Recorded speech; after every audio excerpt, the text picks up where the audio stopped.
This is the analysis of aspirin. We are going to be analyzing either our own synthesized aspirin that we made from a previous lab, or commercially bought aspirin, or both. So the first thing we need to do is we need to obtain approximately 0.5 grams of aspirin. And the reason for that actually has to do with the molarity of the sodium hydroxide we're using, and I can show you that later. So to attain approximately 0.5 grams, you're going to need about 2 tablets, and you are going to have to pre-measure, just make sure you have over 0.5, and then use a mortar and pestle to ground them up into a fine powder, and then weigh out the 0.5 that you need. So once we have our 0.5 grams, we're going to transfer it into a 250 milliliter flask. So in commercially bought aspirin, you generally will have a binder that's been placed in there. And so the point of this lab is to conduct what we call back titrations in a way that we can figure out how much acetylsalicylic acid is in that tablet of aspirin in order to figure out what percent composition of the aspirin tablet is acetylsalicylic acid. Once you record your mass, you're now going to go get 25 milliliters of chilled ethanol from the fume hood. So before you add your chilled ethanol to your aspirin, go ahead and get your burettes ready to go. One side will have hydrochloric acid, and the other side will have sodium hydroxide. I recommend have a little bit extra sodium hydroxide in case it takes more than one burette run in order to get it to go to a pink color. So now I'm adding 25 milliliters of chilled ethanol to my alcohol. And now I'm going to swirl that to get it to dissolve. Now add 2 drops of phenolphthalein. It should be clear. And if you want to take an extra step at this point and check your pH, you could do that too.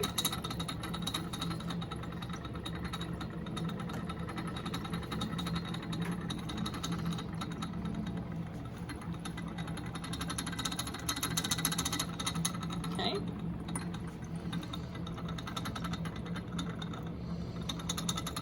So if you want to, you can leave your pH probe in there. We're going to do kind of a fast titration on this. We're going to open it up, the stopcock, and get it going, and we're going to be watching our pH, watching for it to turn pink so we can get a first initial moment of where we got neutralized, okay? And we're going to get this started.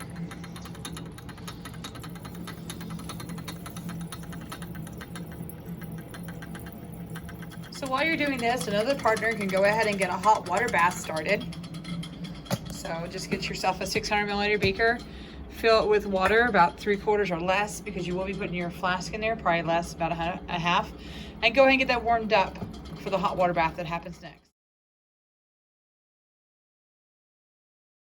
Okay, we're getting down towards the end. My pH is now a 7. I'm really, really close, and I'm gonna get down here, and I should be really, really close to that turning point.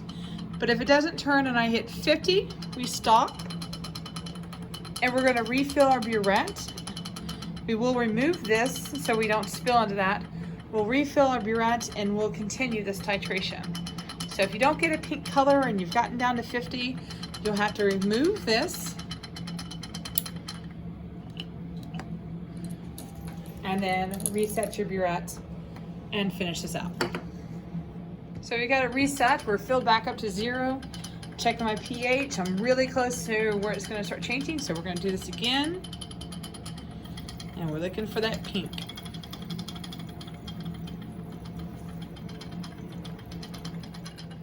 So I've got my pink. I'm going to record down what my level is now.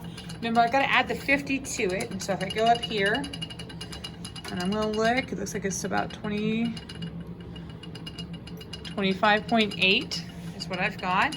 So it'll be 50 plus 25.8. Now, on your paperwork, you record this first, and then we're going to do something else with it.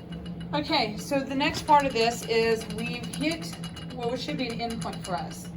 And it says to hydrolyze the aspirin, we're going to add 15 milliliters of the volume of the base required in the previous titration.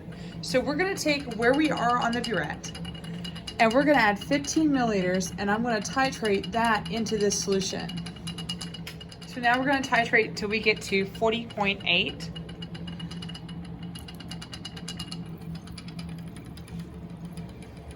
So we're adding that 15 milliliters to hydrolyze the aspirin.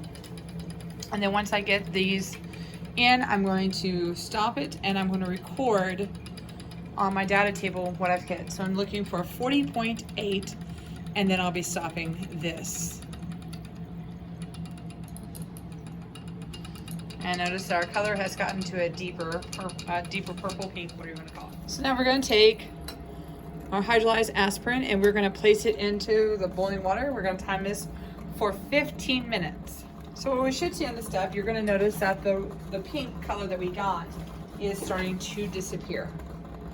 So 15 minutes on the hot water bath. So after 15 minutes, we are going to, and we swirl this occasionally while it's been in here also, just making sure we get it all well done.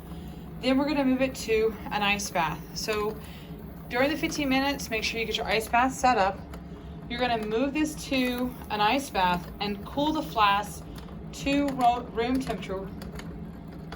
That's your next step. Okay, so I brought my sample out of its ice bath and I'm checking the temperature to make sure it's about room temperature.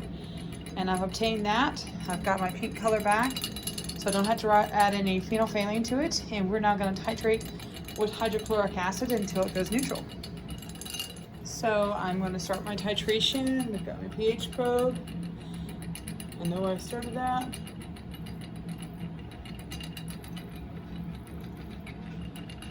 So a little bit of pink there. It looks like I'm already there. I'm going to record and I'm going to repeat 2 more times. Make sure when you finish, you clean up and label your burettes, clean up and dispose everything properly, and live long and prosper. And of course you have math to do to calculate how much aspirin is in that tablet.